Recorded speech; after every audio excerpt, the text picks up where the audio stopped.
This week's case is about a man who kept 3 women in captivity for 10 years until they were finally able to make their escape.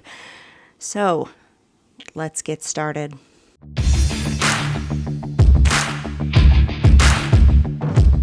Hello everyone, my name is Brandy and welcome back to my channel where we discuss a true crime case, mystery, or another type of story, along with one or more of my fabulous felines. I have Darth Kittius right here, trying to entice her in. There she comes. Hi, baby. You want to say hi to everybody? Oh, she's gonna go to the window and look out the window for a while. If you are a returning subscriber, welcome back, my feline friends, and a huge shout out to my feline fans for helping support this channel. So I'm sorry I'm late getting this video out. Like I said in my post, the full-time job was very chaotic and busy this week, so I didn't get a chance to actually sit down. It took me longer to do research because there's so much information about this case out there. And this morning I filmed about 30 minutes of the video before I realized that my microphone was on mute. So I had to start completely over, and so that's fun. Anyway, I hope everyone had a great Halloween. But let's talk about today's case because it's going to be a longer video today. And the case is about Ariel Castro. This case hit the media in 2013 when the 3 captive women were able to escape the home. Kind of a spoiler alert there, but you already know this, right? But yeah, so let's dive in and get started. So Ariel Castro was born in Puerto Rico in 1960. His parents would end up getting a divorce. His dad actually had a secret family on the side, and then one day came home and decided to spend the rest of his days with that secret family instead of his wife. So the mother and father ended up divorcing, and eventually she had moved Ariel and his siblings to the United States, and they ended up settling in Cleveland, Ohio. Now, Ariel actually had 9 siblings total. They were, his full siblings, and then he had the half siblings from, his dad. After settling in Ohio, his dad settled in Ohio as well, so he got to know his half siblings. Ariel would graduate from high school in 1979, and then his mother would move into a new house.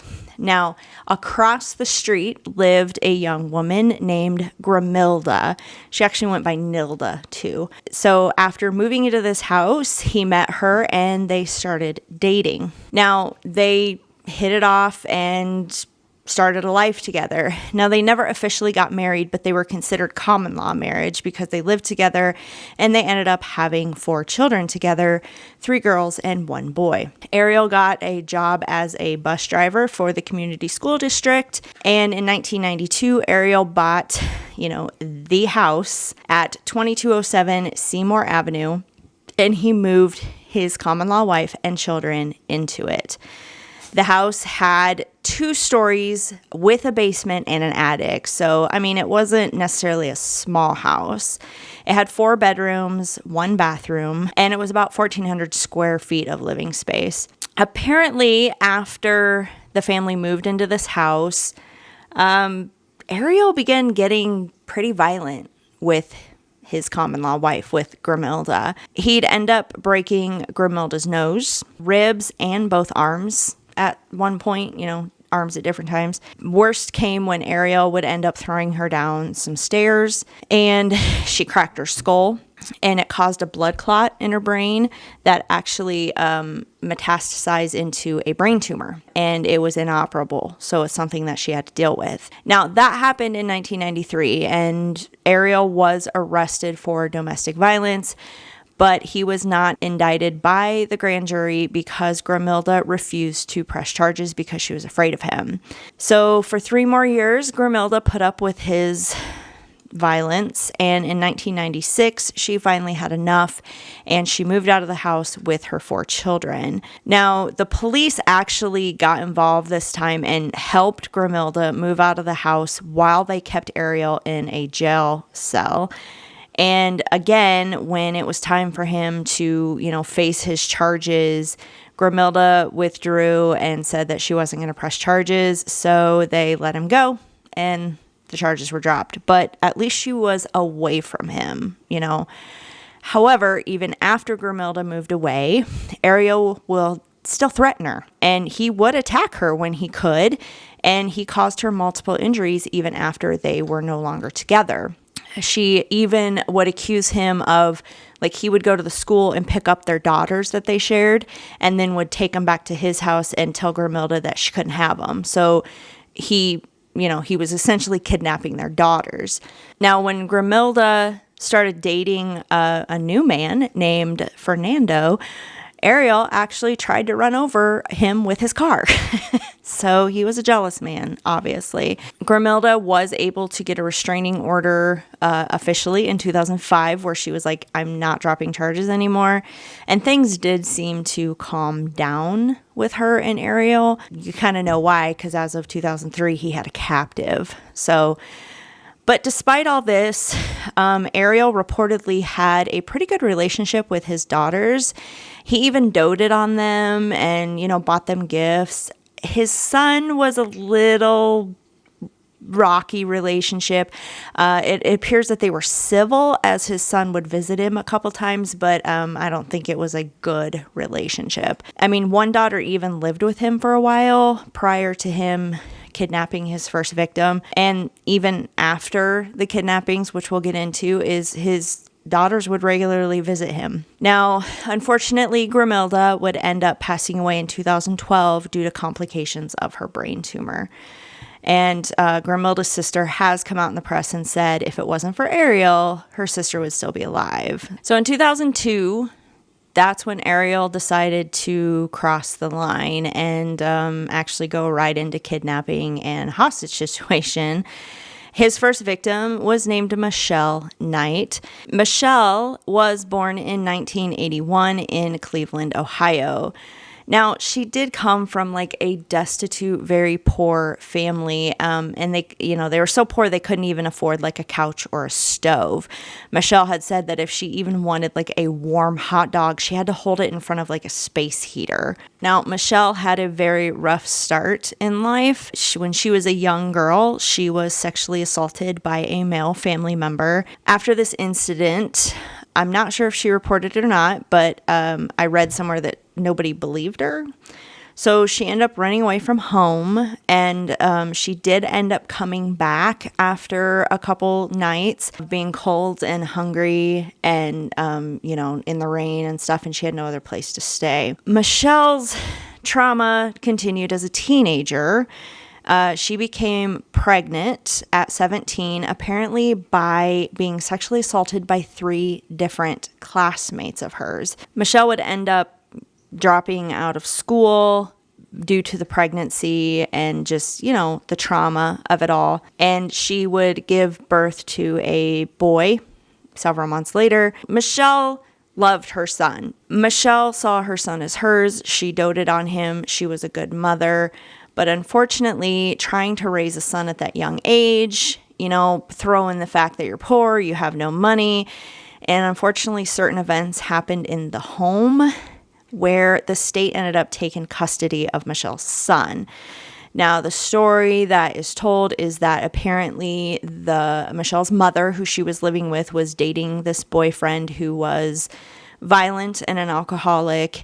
And one night, in a drunken rage, he somehow injured her son's knee. And that was enough to, lose custody of the little boy. So fast forward to August 23rd, 2002.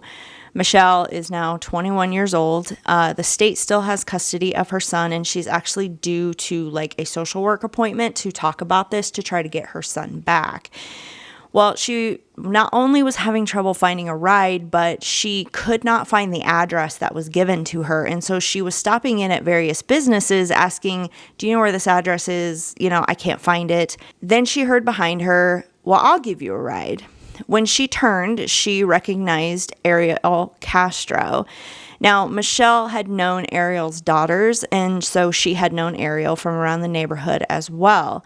He said that he knew where the address was. He'd drive her right to it so she wouldn't miss her appointment. So she agreed and got in the car, which actually was a truck. And what she kind of noticed right away is that once she was in the passenger side of the truck, there was no handle in the inside of the truck, so you could open the door. The door can only be opened from the outside. But it was a rundown truck, so, stuff like that happens, right? But instead of taking Michelle to her appointment, Ariel took Michelle to his house. When Michelle asked, what he was doing, I had to get this to the appointment, he stated that, he had some puppies. What about she come up and pick a puppy out for her son? Because, he just knew that she was going to get custody back. So Michelle did agree to get out and go look at the puppies. So Ariel let her out of the truck. And once inside, Ariel would attack Michelle. He would take her to the basement. He would sexually assault her. And then he would tie her up and left her there for 3 days without any food. After 3 days, he would then begin sexually assaulting her daily, beating her, and he would keep her tied up in this dark basement, but he eventually moved her upstairs to one of the bedrooms. At one point, Ariel did give Michelle a dog to keep her company, but during one of his sessions where he was attacking her, the dog ended up biting Ariel. The dog was trying to save Michelle, and Ariel unfortunately broke its neck. So yeah, he's a peach of a guy. Now, Michelle's family did report her missing, but police would later admit that they put limited resources on her case because, one, they believed that because she was an adult, she was 21, that she was distraught by losing custody of her son, and that, because she didn't show up to the appointment, that she just thought she wasn't going to get her son back. So she just willingly, just disappeared, ran away. There was very few tips that came in about her as well because not a lot of people knew her. She just seemed to disappear out of thin air and nobody really knew her. Now, she was listed in the National Crime Information Center database, but 15 months after her disappearance, they took her name out because they believed she was a runaway. So, Michelle was kind of failed in that area. So Ariel would apparently not be happy with having Michelle as a captive, and he decided to go out and get somebody else. So Amanda Berry was Ariel's next victim. Amanda Berry was born in 1986 and grew up in Cleveland, Ohio. Amanda had gotten a job at Burger King and actually worked with Ariel's son at Burger King as well. So again, she knew of Ariel because she knew Ariel's children. Now, on April 21st, 2003, a day before her birthday, she was going to turn 17 the next day, she just disappeared. Amanda's sister was the last to hear from Amanda at 8 o'clock that night. Amanda had called her sister just after she finished her shift from the Burger King, and she was telling her sister that she found a ride home so nobody had to come get her. Of course, unbeknownst to everyone, Amanda had accepted a ride from Ariel, of all people. Again, Amanda knew Ariel, and so she trusted him. He drove Amanda to his house and told her to come inside because his daughter, her friend, was inside and they could hang out for a while. So Amanda went into the house and Ariel took her to the upstairs of his house and was giving her a tour or something. There was a bedroom and the door was shut, but there was a hole in the door, like a peephole almost. And she said that she looked in and she did see a woman in there on a mattress sleeping. And, that woman was Michelle Knight, unbeknownst to her. But Ariel took her to the other bedroom that was upstairs. And when she walked in, he shut the door and he told her to, drop her pants pretty much. Amanda knew this wasn't going to be good. She was sexually assaulted, and then she was taken to the basement and tied up just like Michelle was. And Ariel would actually put a motorcycle helmet on their head, so if they screamed or whatever, nobody could hear them. And he left her down there for a while until he felt that she could be trusted upstairs. Then he moved her upstairs into the bedroom next to Michelle, and he would chain her as well. Now, law enforcement at first considered Amanda a runaway, even though her parents and her family was like, no, she wouldn't do that. She was on her way home. Somebody gave her a ride. Who was this person? But nobody knew who this person was. But a week after Amanda's disappearance, Ariel actually used Amanda's cell phone and to call Amanda's mother and told her that I have Amanda, she's fine, and she'll be home in a couple days. He then, hung up the phone and destroyed the phone. So then the FBI got involved because the case was no longer considered a runaway case. And they did track the cell phone to a location, but since the cell phone was then destroyed, they couldn't track it any further, and they were unable to find Amanda, unfortunately. Amanda's case then went very public because the FBI was involved. She was the focus on America's Most Wanted, the Oprah Winfrey Show, the Montel Williams Show even. The only thing about the Montel Williams Show is that they had the psychic Sylvia Browne on there, and Sylvia Browne told Amanda's mother that her daughter was dead somewhere in like water. And so I'm sorry, I never liked Sylvia Browne because she's just full of crap to me. I mean, I just couldn't get behind her fake predictions. They were wrong most of the time, and she had fraudulent activity on top of it. So I'm sorry, I just don't like Sylvia Browne. So I remember seeing that clip going, really? But anyway, Amanda's mother, even though she was devastated by what Sylvia said, she really did not give up hope. She was just kind of like, I kind of feel in my heart that Amanda is still alive somewhere. And she was right. But unfortunately, Amanda's mother would never live long enough to find out what happened to Amanda, and she ended up dying of heart failure in 2006, so 3 years after Amanda was abducted. Now, in 2012, a prison inmate had claimed to know where Amanda's body was buried, and, he sent the law enforcement on like a wild goose chase. I don't know what he thought he knew, but I think he was trying to get a reduced sentence or whatever, but obviously they didn't find her body, and this inmate was then sentenced to a longer term for obstruction of justice and making a false report. So again, it's just giving family hope that you just further crush their spirits. So Ariel now had Michelle and Amanda as his captives, and again, he just wasn't satisfied. So he went for it again, and this time he set his sights on a young girl named Gina DeJesus. She would end up being Ariel's third kidnapped victim. Now, Gina was born in 1990 in Cleveland, Ohio.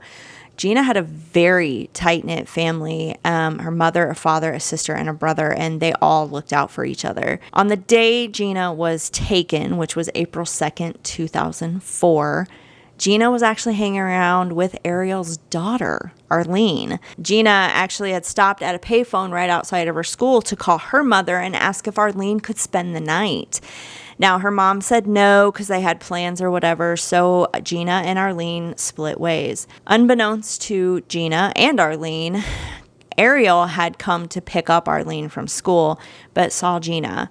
And so he waited for the two girls to split, and then he went after Gina. Now, he approached Gina and asked Gina to get in his truck because he was looking for Arlene. And she was like, she's just right. He goes, can you get in the truck real quick and we'll go get her? So Gina got in the truck because she knew Ariel, for years. So instead of, going to search for Arlene, Ariel would take Gina back to his house and do exactly what he did to the other women.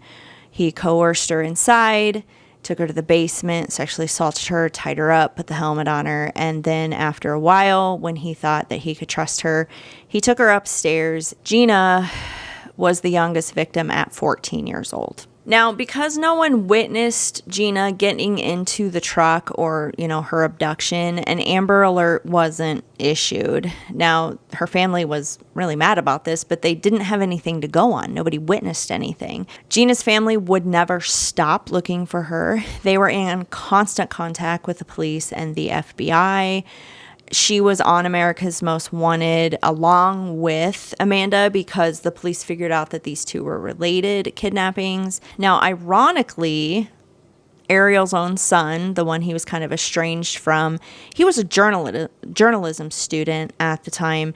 And he had actually wrote an article about Gina's kidnapping and how it had an effect on the community and everything like that. But of course, his son had no idea that his own father was responsible for this. Ariel was well, he was a dick, let's be honest, but he was a narcissist, and he, was so proud of himself and, boasting, I guess, that he would show up at these vigils for especially Gina's family, because Gina's father actually played in a band with Ariel, and Gina's father would come over to Ariel's house while he has her daughter upstairs in captivity, and they would play practice as a band. And he had no idea. It was terrible. But Ariel would, support the family and, give him his sympathies. And he attended a vigil one time, and he took one of the flyers, the missing person flyer for Gina, and then he took it back to his house and gave it to Gina just because he's a dick. Gina reportedly said at first, when Ariel would sexually assault her, he would put a paper bag over her head. And he said it was because he had so much respect for her family that, he couldn't look at her while he was doing that. But it's that's your way of showing respect. Not letting her go back to her family, but you're showing her respect by putting a paper bag over her head while you rape her. Dick. Okay, so now we're going to talk about what the women went through during the 10 years in captivity. I'm not going to get too detailed, but it's going to be hard to hear because they went through hell. I mean, they did. I honestly don't know how they got through this, but trigger warning right now.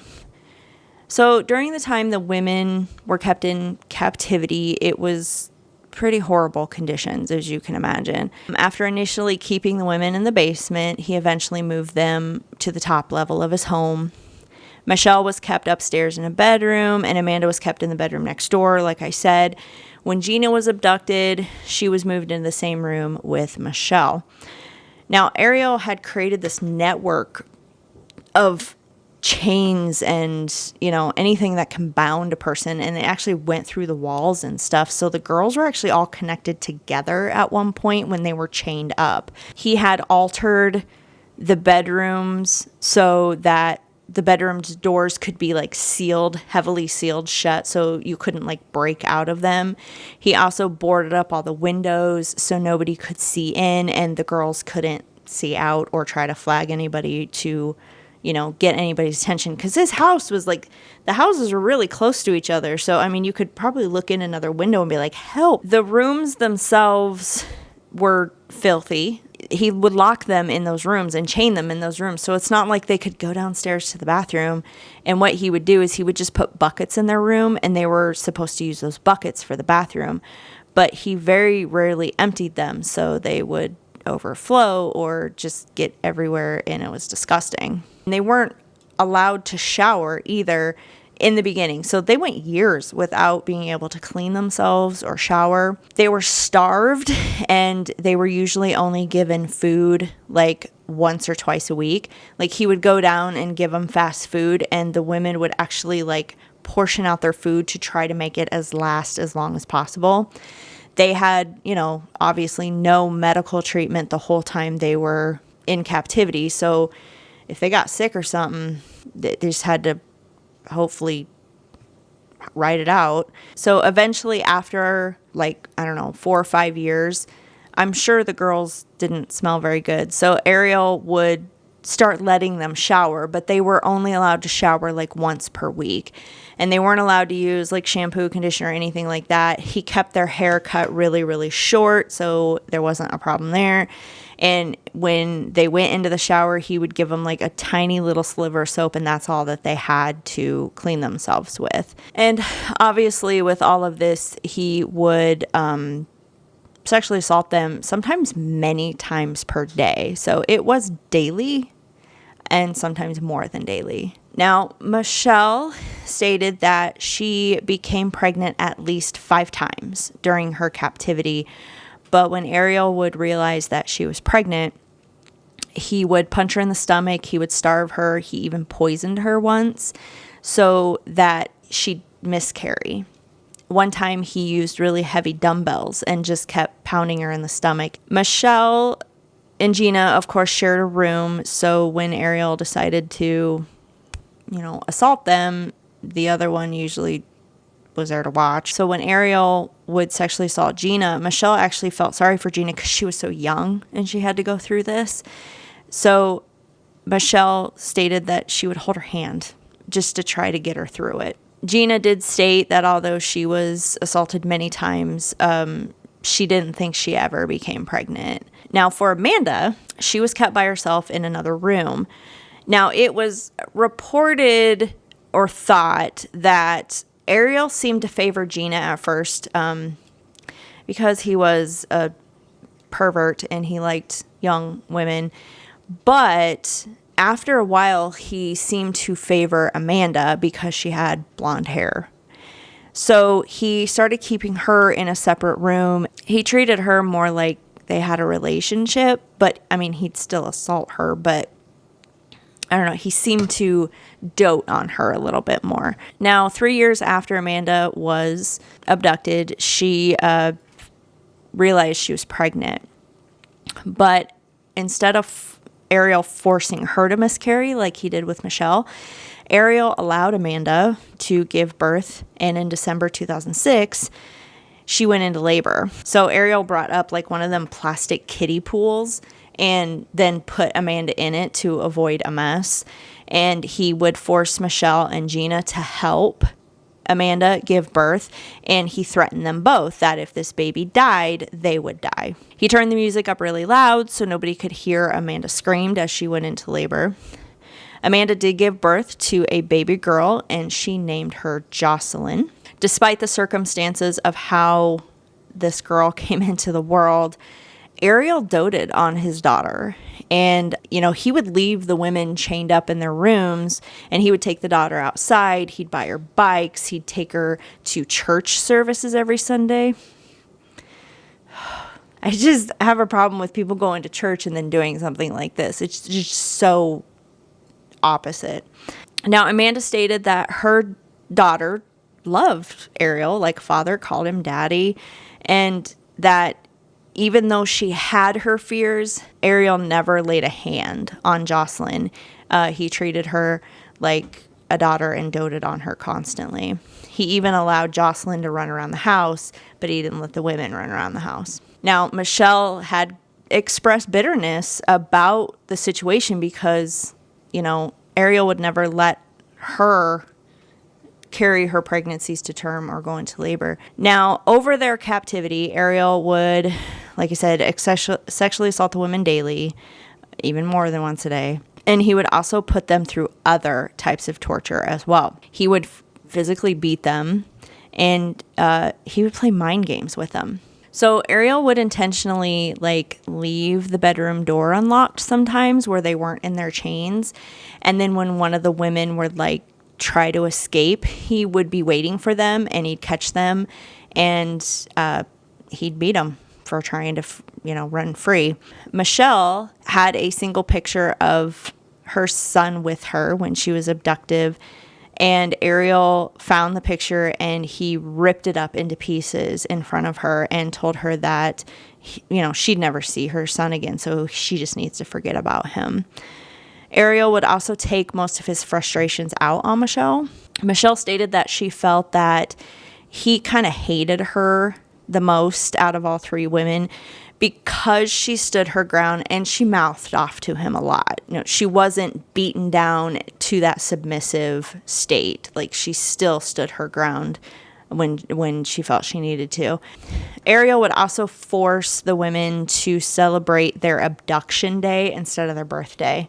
He kept it on a calendar. How sick is that? He would also intentionally cause jealousy between the women by choosing one of them for a week and giving them more food, better clothing, or allowing them to be out of their chains for a longer amount of time. So Ariel would pit them against each other so the women would build resentment against each other. He knew what he was doing.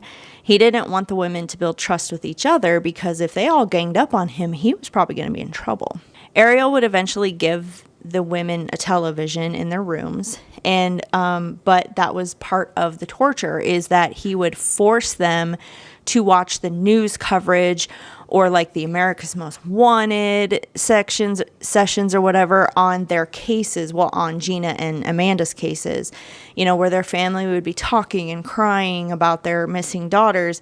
And, it just, if you're watching that, I'm alive, I'm right here, it's just emotionally just drains you.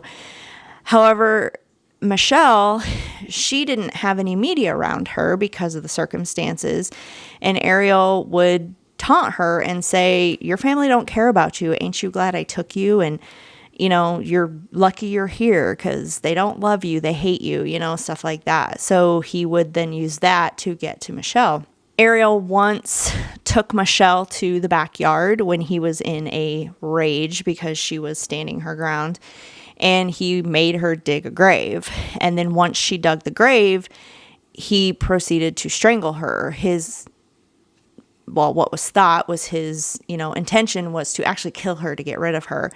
But in the end, he wasn't able to follow through with it for whatever reason, so he just took her back inside. One time, Ariel came home and forced the women to play Russian roulette because he had a handgun that he kept on his hip at all times to threaten the women with and force them to pay Russian roulette. And of course, they all prayed that the time he put the gun to his head, he would shoot himself, but alas, that didn't happen. Ariel would make the women clean his home, treated them as slaves. He'd make them wash the dishes with just a tiny drop of dish soap, and then threaten them if they couldn't get the dishes clean enough. So anything to, beat them, he would, of course, do. So throughout this decade, you'd think that, well, didn't Ariel have any visitors to his house, or did he just not allow people to come over? No, he had plenty of visitors to his house. Ariel's daughter, Angie, would visit her father occasionally. When she'd arrived to the house, like she said, looking back now, it was strange, but he'd appear in the window when she knocked and would tell her to wait a minute. Then he would do whatever and then come back and let her in a couple minutes later. However, he always told her that she had to enter it through the back door, not the front door. She could stay on that main floor. So when she'd ask, can I go see my room upstairs, my childhood room? And he would just say, no, you can't go up there because it's too messy. He kept the basement door locked all the time. He had these big drapes that would, block off the upstairs. You couldn't even, if you looked up the stairs, you couldn't see anything in the upstairs because the drapes were, and he would just tell people that, it helped with the heating bills, or it helped with the air conditioning or whatever. He would regularly play music when people were over there. If they weren't like practicing band, which is loud music anyway, if like his buddies came over or something, he would turn on the music. And he said it was usually up a little slightly too loud where you just couldn't have a conversation. And when they asked, like, can you turn the music down? He'd just be like, nah, I like it. But we all know it's to drown out any sounds that the girls may make. Or he would just make everybody hang outside. Angie would go on to say that even when they had get-togethers outside of Ariel's home, like for example, for like Thanksgiving, they'd usually go to her grandmother's house, Ariel's mother's house. Ariel would, come join the family, but then he would just kind of suddenly leave and be gone for like an hour or so, and then he would come back. And when people were like, where'd you go? I just had to take care of something. Well, he was obviously going home checking on the women. Now, Angie would end up getting married and moving to Indiana, which is kind of the next state over from Ohio. And she would ask her father to come visit her because, he had grandkids. Well, he would, but he would drive long hours and he would never stay the night. She stated that he would leave early in the morning from Ohio, get to Indiana, spend a couple hours with the family, and then he would drive right back home that night. And she never could get him to spend the night. Well, now we know why. He couldn't, leave the women overnight. They might break out. And one time Angie saw a picture of a little girl on, Ariel's cell phone. She asked her father who that little girl was, and Ariel was like, oh, I'm dating this girl, and that's her daughter. Well, after they talked about it, and Angie got to looking at the picture, and he's like, and she was just kind of like, this little girl looks just like us when we were younger. And she goes, you know, did she already have this daughter when you started? And Ariel said no. And so Angie was kind of concerned and said, I think you need to do a paternity test with this girlfriend because this daughter looks like yours. And obviously you probably figured it out by now, but the little girl they were looking at on the cell phone was Jocelyn. It was his daughter. But, you know, he couldn't admit that. So the years ticked by, time went by. The women would learn like what could trigger Ariel, how to avoid the issue. One thing they all picked up on is that he liked when they were in pain. He liked when they were, you know, upset, crying. So they learned to kind of shut down and not show those emotions. And then he wasn't as bad. Amanda, she tried her best to, you know, put some normalcy in place for her daughter as much as possible. So, you know, usually they were locked in Amanda's bedroom together, just, you know, her and her daughter. So they would get up in the morning and Amanda would like pretend to walk to school with her daughter around the room. And then they would like sit down and learn numbers, colors, and letters and everything like that. Or all three women stated that Jocelyn was a positive influence in the house. And they did make the situation a little bit easier because Ariel was, you know, just gaga over his daughter and could calm him pretty quickly. You know, then they had a distraction. They would make clothes for Jocelyn. They would, you know, make educational items, colors, you know, stuff like that. So the last couple years that the women spent in the house or in the captivity, Ariel had kind of, you know, brainwashed them to the point that they didn't try to escape too much. So he had stopped using the chains on them. And instead, they kind of had limited free reign of the house as long as he was home. But if he left the house, he would lock them in their bedrooms. But one day in May of 2013, and this was about 10 years after all three women were abducted, Amanda was in her room when her daughter, who is now 6 years old, had just kind of walked to the bedroom door, and Amanda assumed the door was locked because Ariel has said he was going to leave. Her daughter was able to open the door and just kind of took off down the hall. Now, Amanda thought it was strange that her bedroom door was unlocked because, you know, like I said, Ariel was announcing he was going to go get some food at McDonald's and he would be back. So immediately, Amanda's like, oh, this is a test because he hasn't tested us in a while. But she watched her daughter run down the stairs, who had pretty much free reign of the house. And then a couple minutes later, her daughter come running back up the stairs and she said, I can't find Daddy and Daddy's truck is gone. So Amanda thought to herself, if his car is gone, he is really gone and he's not in this house. And if she was going to take a chance, she needs to do it now. So Amanda carefully walked down the stairs. And when she realized that her daughter was correct, that the truck was gone and Ariel was not in the house, she immediately ran to the front door of the house. Now, the front door was wired shut with an alarm, but she was able to stick her arm out through the door and she just started screaming. And this is in the middle of the day, so there's people mulling around the street. Two neighbors came up to the porch and they were able to help break the storm door that was wired shut and pull Amanda out. One of the neighbors then called 911 and Amanda stated to the dispatcher, I've been kidnapped. I've been missing for 10 years, but I'm free now. And then she, went on to tell them that there was two other girls in the house, that Ariel Castro is the one that kidnapped them, and they needed to get to the house immediately. So, of course, the police descended on the house, got Amanda and her daughter away, and went into the house to look for the other victims. So police went into the house. It was dark.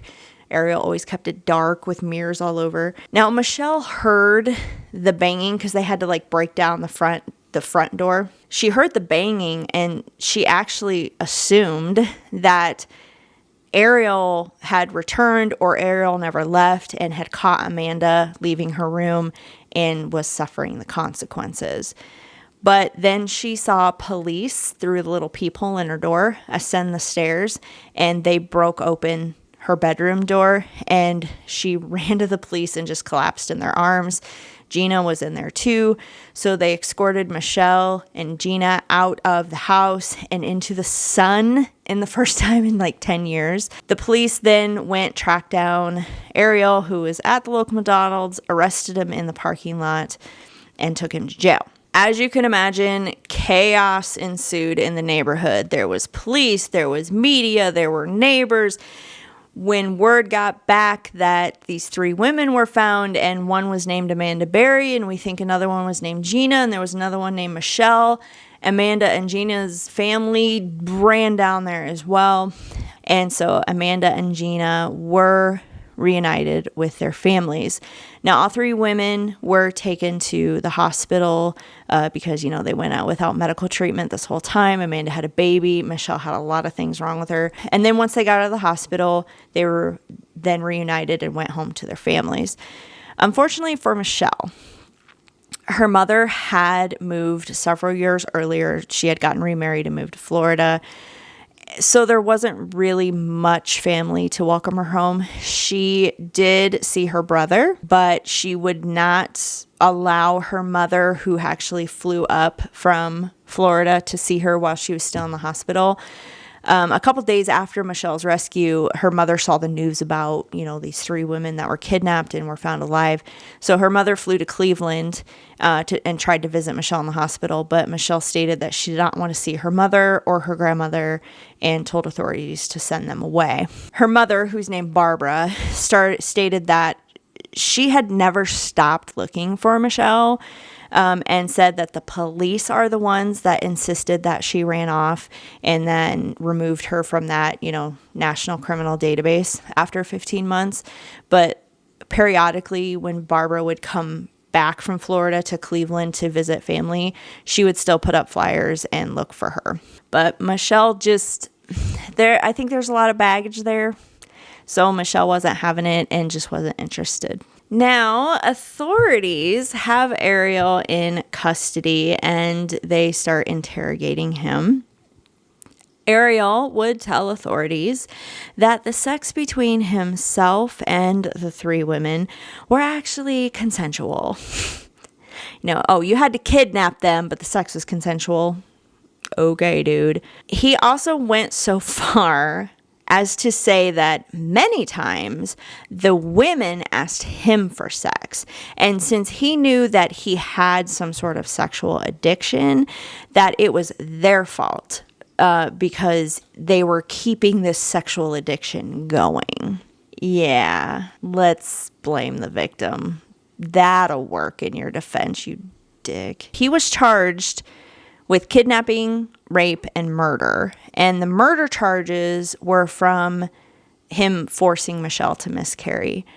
And so a murder charge holds a death penalty pretty much in Ohio. So to avoid the death penalty, Ariel would plead guilty to 937 charges that include kidnapping, rape, and murder. So on August 1st, 2013, he was sentenced to life in prison without the possibility of parole, plus an additional 1,000 years. So just in case he was a vampire, he ain't getting out anytime soon. So Ariel would state that he wasn't a monster. He was just sick. You see, he would share that he was not only physically abused by his parents as a child, specifically his mother, he also said that he was sexually assaulted not only by a school classmate, but by his uncle as well when he was a child. He had apparently contemplated suicide many times, according to a note that was found in his home that he wrote. And what they determined is this note was actually written back in 2004 when he kidnapped Gina, because he thought that the school camera caught his truck when he, had Gina get in his truck. But in reality, the camera wasn't working that day. Of course it wasn't. Why aren't any cameras working when they should be working? Come on, people. It's security. It's worth the money. Sorry, side note. Anyway, he thought that camera caught him, so he wrote this big long note saying, it was almost like a suicide note, but in there he talked about his parents, he talked about, how he was sexually assaulted as a child. He would blame them. Of course, he blamed the victim. He ain't gonna blame himself. And it was all because he was sick, but he wasn't a monster. No, not at all. Now, Ariel would request when he was sentenced in jail to see his daughter, Jocelyn, but the courts were like, no, you can't. No, that's not going to happen. And basically, you have no remorse for what you done, so this is your punishment. Besides jail, you do not get to see your daughter either. Now, Ariel was spending time at this local jail before he was going to be transferred to the main prison. And he was going to stay there for like a couple months or, like 6 weeks or something. But Ariel was quick to complain about his conditions of imprisonment. He said the food was bad, his cell was dirty, and he was convinced that the guards were mistreating him. And damn it, he didn't like these chains. Are you choking on irony yet? Yeah. So, a month into his sentence in September 2013, Ariel was found dead in his cell. He had hung himself with his bed sheets. He had a prison journal, and so they noticed in the prison journal that he said he couldn't take the neglect anymore by the guards. And if it was going to be this way here, it was probably going to be worse in prison. So he just, couldn't take it anymore. Yeah. You put those women through a lot worse than what you got put through, you dick. When Michelle, Amanda, and Gina found out that he had, taken his own life, they had, of course, mixed feelings about it because on one hand, he was dead. Yay, another monster off this earth, right? But they also felt that he took the easy way out. He was a coward.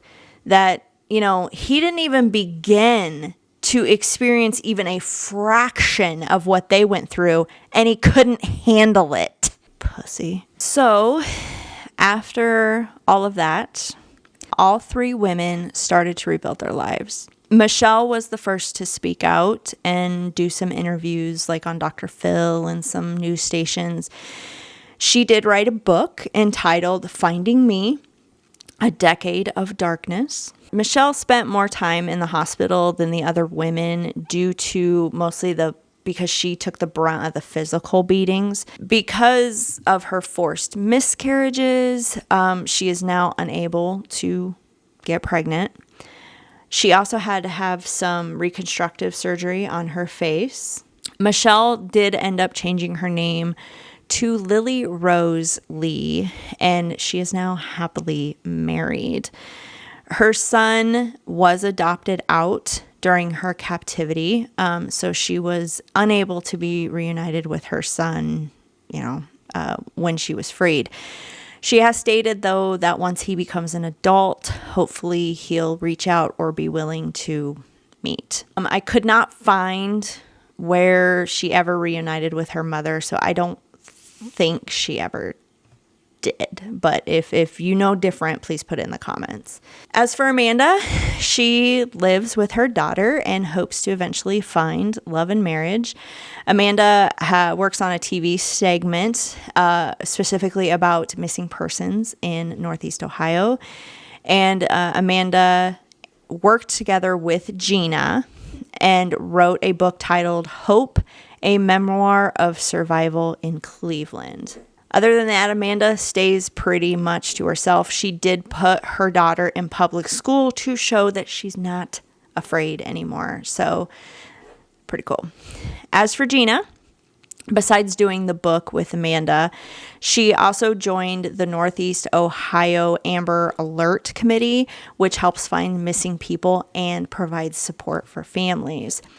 Since Gina was only 14 years old when she was abducted and then, of course, chained for years, the chains had caused some fusing in her neck, some bone fusing, and which restricts her movement. But other than that, she's pretty healthy. Amanda and Gina keep in touch with each other, but neither women are in contact with Michelle, who's now known as Lily Rose. Lily Rose stated everyone just needed to kind of go their own way. And in the end, after some time has gone by, maybe someday they can get back together once, the emotions triggers aren't so bad. So I can understand that. The house that the women were kept in was demolished pretty much immediately after the death of Ariel. It was part of his plea agreement that, he would plead guilty and his house would be destroyed. Now, there are a couple interesting things I just want to throw in here about the story. Michelle, who is now Lily Rose, has stated that she believes there was a fourth victim before her. She stated when she was first brought into Ariel's home that there was a woman in one of the bedrooms. And after she was tied up, she never saw that woman again. In the basement of the house, there was a woman's name on the wall with the words "rest in peace" underneath it. But police, nothing ever came out of it because police couldn't tie it to anybody and the name didn't come up on anything. So, it could have been something that Ariel was just using to scare the women, but hopefully there was not a fourth victim. And now, along with Ariel, when Ariel was arrested, 2 of Ariel's brothers were arrested as well, but because they were hanging out with him at the McDonald's. But it was for unrelated offenses that they did and they had warrants for. So the media then misconstrued this and that the 2 brothers were in cahoots with Ariel or, had something to do with the abductions or knew about the abductions or whatever. But after, some interrogations, it was determined that the 2 brothers had nothing to do with what Ariel had done. And they actually were just as shocked as everybody else. And they had nothing to do with it. They knew nothing about it. The neighbors that live next to Ariel, them and the police would kind of start this he said, she said fight that the neighbors would say that there was instances where, something funny was going on at Ariel's over the years, and they would call the police, but the police would do nothing about it. So there was one instance where a neighbor told the media that she saw a naked woman crawling in Ariel's yard, which is not out of context because both Michelle and Gina stated that there were times that he'd assault them in the backyard because the backyard was pretty closed off so nobody could see in it unless you were up high. They could have been out there naked after he assaulted him and they were kind of crawling away. But the neighbor said that she called the police and the police didn't take it seriously and didn't even come out. There were other instances where neighbors had stated that they called the police because of banging or screaming coming from the house and the police would never came out. Now, the police stated that they never received any calls or complaints about Ariel's residence after his common law wife moved out in 1996. So after that whole domestic issue ended, the police stated that no calls ever came in. But a news station found where there were 2 instances where police did come to Ariel's house in that 10-year span that the women were there. And they would knock on the door and whatever, but nobody would answer and they would just walk away. So who knows what that was all about. But yeah, that's there. Now, lastly, just an interesting tidbit that has nothing to do with this case, but one of Ariel's daughters actually was sent to prison in 2016 because her and her boyfriend, they had a 11-month-old baby together. They apparently got in a fight and broke up, and then the next day, his daughter tried to slash the throat of the baby to kill it. Now, the baby's okay. The baby survived, but she went to jail for attempted murder and got 25 years for that. In the trial, she said, "I don't know how this happened. I want you to know that I am a very good mom." It was determined that she did suffer from a mental illness, but the court determined that she did know right from wrong, and that's why she got sentenced. Woo! Crazy, crazy case, right? I mean, what do you think? Please let me know in the comments down below. And you know what? Kudos to Michelle, who is now known as Lily Rose. Amanda, her daughter Jocelyn and Gina they went through hell, and then they fought to get their lives together, to pick up the pieces and live a normal life. So you ladies are all inspirations to everybody, and I'm so sorry for what happened to all of you. So thank you for tuning in, and I will see you in the next video.